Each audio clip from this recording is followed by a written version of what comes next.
Hello, हाय, नमस्ते सर्वांना. कशा आहात मंडळी? मस्त ना? मस्त मजेतच असाल. कारली पाहून सुटले ना तोंडाला पाणी? बिलकुलही कडवट होत नाहीत बरं का. या पद्धतीने तुम्ही जर स्टेप बाय स्टेप जर कारली ही फ्राय कारली जर बनवला तर बिलकुलही कडू होत नाहीत आणि न खाणारेही आवडीने खातात. इतकी छान होतात.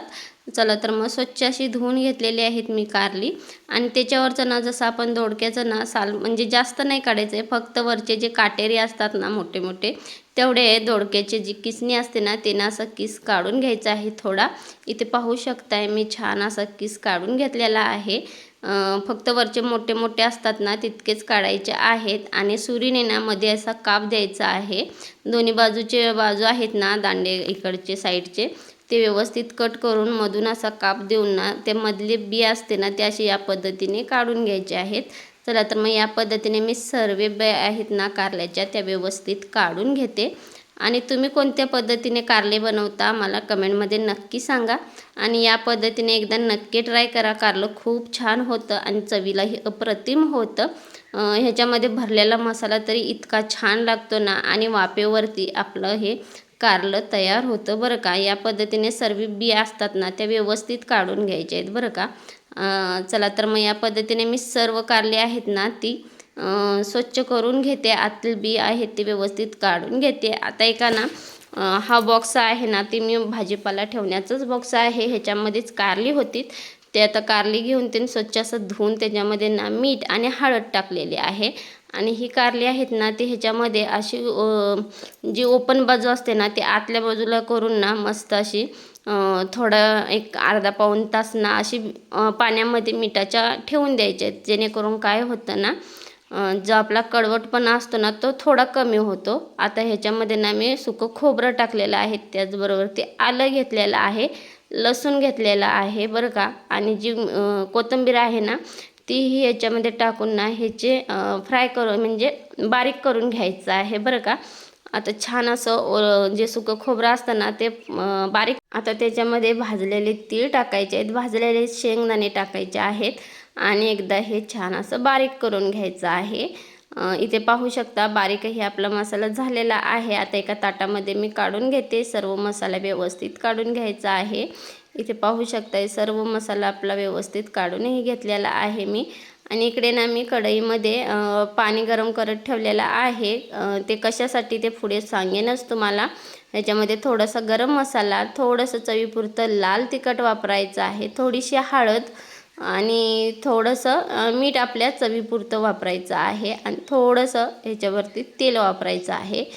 जसं आपण वांगी जी भरून करतो ना त्याच पद्धतीने. आणि थोडीशी ह्याच्यामध्ये आमचूर पावडर असते ना ती वापरायची आहे किंवा लिंबाचा रस वापरला तरीही चालेल. आता मस्त असं एकजीव मसाला करून घ्यायचा आहे. व्यवस्थित चटणी मीठ असतं ना ते व्यवस्थित सर्व मसाल्याला व्यवस्थित मिक्स करून अशी कारली आहेत ना ती मध्यभागी असं जे काप दिलेला आहे ना त्याच्यामध्ये छान अशी कारली नाही भरून घ्यायची आहेत. व्यवस्थित पाणी शिंपडून नितळून ना कारल्यामधलं असं व्यवस्थित हे भरून घ्यायचे आहेत. माझ्या मोठ्या मुलग्याला कारली खूप आवडतात आणि लहान मुलग्याला कारली जास्त नाही आवडत, परंतु ही वाफेवरची त्याने ही कारली छान आवडीने खाल्ली बरं का. एका चाळणीवरती आता ही चाळण घेतलेली आहे आणि त्याच्यामध्ये ना मी कारली अशी ठेवून घेतलेली आहेत. आणि ही चाळण आहे ना ती आता आपण कढईमध्ये पाणी वापरलं होतं ना, पाणी उकळलेलं आहे बघू शकताय. त्याच कढईमध्ये ना मी आता जी कारली आहे ती वापरत ठेवते म्हणजे भांड्यांचा पसाराही जास्त होत नाही बरं का.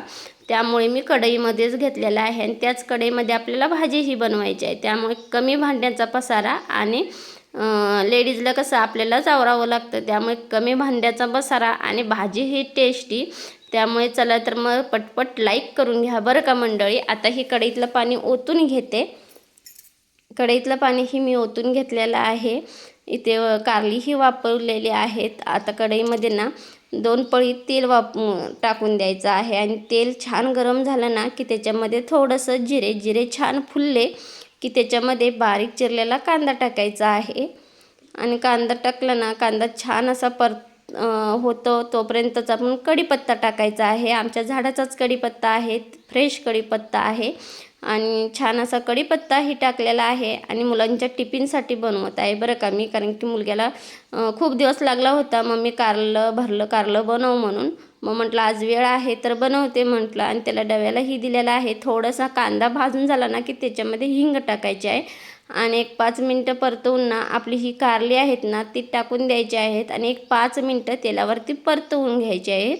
आता तेलावरती परतलं ना जो उरलेला मसाला आहे ना तो पण ह्याच्यामध्ये टाकून द्यायचा आहे आणि एक 5 मिनटं ना असंच परतायचं आहे बरं का. आणि जो मसाला आहे तो खाली लागू नये म्हणून थोडंसं पाणी ओतून द्यायचं आहे, म्हणजे जेणेकरून काय होतं कारली ही छान अशी आपली शिजून येतात आणि वाफवलेली पण आहेत, परंतु थोडीशी फ्राय झाली ना तर मसाला ही छान असा फ्राय होतो. इथे पाहू शकताय तुम्ही आपली कारली किती छान फ्राय झालेली आहे. चला तर मग रेसिपी आवडली तर जाता चॅनेलला लाईक शेअर सबस्क्राईब नक्की करा आणि तुम्ही या पद्धतीने कधी कारली बनवली का आम्हाला कमेंटमध्ये नक्की सांगा. आणि अजूनही चॅनेलला भेट दिला नसाल तर प्लीज एक चॅनेलला भेट द्या.